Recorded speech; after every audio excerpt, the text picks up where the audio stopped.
విజయవాడ గుణదల మేరీమాత ఆలయాన్ని షర్మిల సందర్శించారు. చర్చిలో ప్రత్యేక ప్రార్థనలు నిర్వహించారు.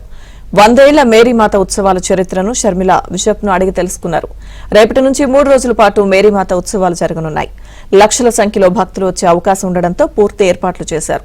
ఈ 3 రోజుల పాటు గుణదల వైపు నుంచి ట్రాఫిక్ ను మళ్లించనున్నారు.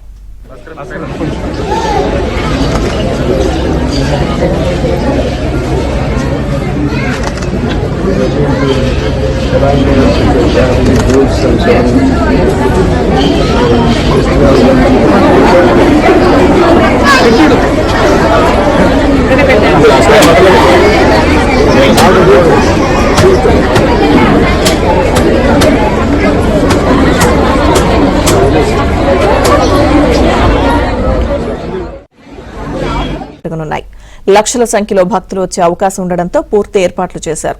ఈ 3 రోజుల పాటు గుణదల వైపు నుంచి ట్రాఫిక్ ను మళ్లించనున్నారు.